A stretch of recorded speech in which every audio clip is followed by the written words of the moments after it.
दोस्तों, एक बार एक छोटा लड़का टेलीफोन वाली दुकान पर गया। टेलीफोन वाली दुकान पर जाकर उसने किसी को कॉल की और जैसे ही दूसरी तरफ से कॉल उठाई गई, ये लड़का बोला, आंटी, आप मनीषा आंटी बोल रहे हो ना? तो दूसरी तरफ से वो लेडी बोली, हाँ बेटा, मैं मनीषा ही बोल रही हूँ।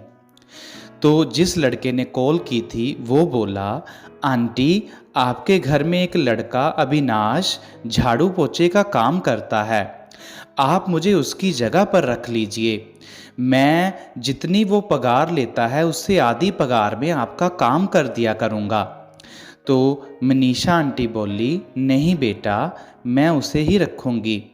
तो फिर ये लड़का जिसने कॉल की थी बोला, आंटी, मैं आपके घर में झाड़ू पोछा भी कर दिया करूँगा और आधी पगार में कर दिया करूँगा और साथ में बर्तन भी मांज दिया करूँगा, आप मुझे रख लीजिए उसकी जगह।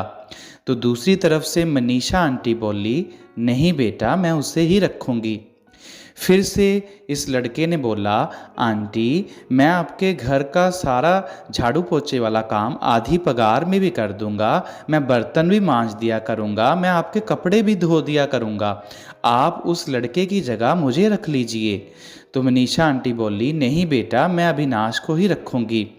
फिर से ये लड़का बोला, आंटी, मैं आधी पगार में झाड़ू पोछा भी कर दूंगा, कपड़े भी धो दूंगा, बर्तन भी मांज दूंगा और बाकी जो छोटे मोटे काम होंगे वो भी कर दिया करूंगा, आप अविनाश को निकाल दीजिए और मुझे रख लीजिए।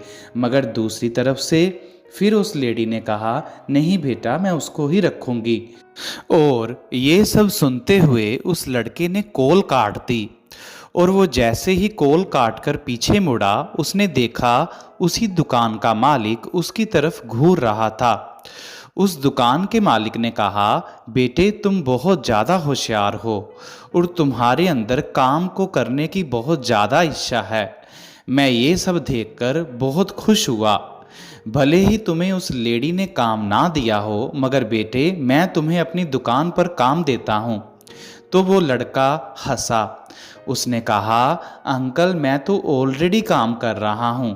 तो दुकानदार ने पूछा, फिर तुम उस लेडी से क्यों काम का मांग रहे थे? तो लड़का बोला, अंकल, जो उस घर में काम करता है और जिस लड़के का नाम है अविनाश, वो मैं ही हूँ। तो वो दुकानदार चौंका। तो उस लड़के ने अपनी बात जारी रखते हुए कहा, अंकल, एक्चुअल में मैं ये चेक कर रहा था कि जिस घर में मैं काम कर रहा हूँ वहाँ मैं सही ढंग से काम कर भी रहा हूँ या नहीं।